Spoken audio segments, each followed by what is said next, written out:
Hello student, तो आज आपको बताएंगे टेरिडोफाइट के क्लासिफिकेशन के बारे में बताएंगे और इसके एग्जांपल के बारे में आपको समझाएंगे। एग्जांपल में आपको जिससे क्लासेस में इसको डिवाइड किया गया है वो सभी लोग आप जानते हो, साइलोप्सिडा और लाइकोप्सिडा, स्फिनोप्सिडा एंड उसके बाद में आता है टेरोप्सिडा। तो इसके सारे एग्जांपल के बारे में आपको बताएंगे डिटेल में। तो देखिए कैसे होता है, आपको यहाँ पर आप सब कुछ जान जाएंगे कैसे क्या होता है।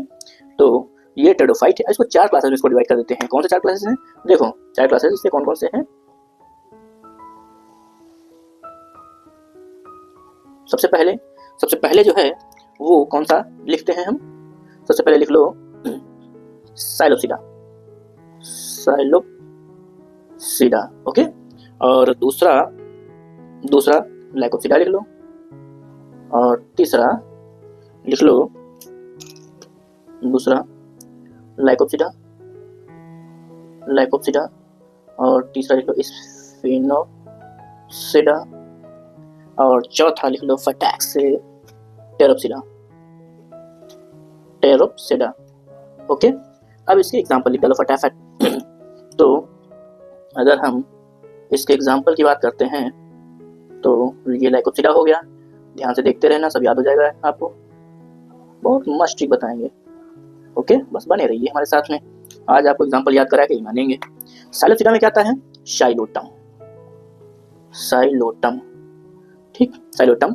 और लाइकोप्सिडा में लाइकोपोडियम, और इसमें इक्विशीटम, ठीक। इसमें ड्रायोप्टेरिस और एडियंटम, ठीक। अब देखो, अब आप एक चीज याद रखिएगा कि जैसे साइलोप्सिडा में पी आता है तो साइलोटम हो जाएगा साई और साई।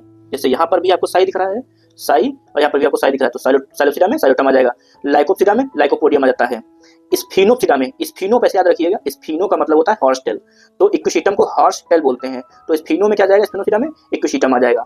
और जो आपका ये टेरोप्सिडा है, तो टेरोप्सिडा में इसको ऐसे फ्लो में याद रखिए, ड्रायोप्टेरिस, द टेरो, और टेरोप्सिडा, टेरिस आ रहा है इस तरीके से, टेरोप्सिडा में टेरिस आ रहा है, तो ड्रायोप्टेरिस, टेरिस और एडियंटम से फ्लो में आप याद रखिएगा। तो इसमें एक एग्जांपल और लिख लीजिएगा, स्लेजिनेला, वो कहाँ आएगा? बस लाइकोप्सिडा में याद रखिएगा, स्लेजिनेला। कितना आसान है, याद हो गया? आप सभी याद हो गए होंगे।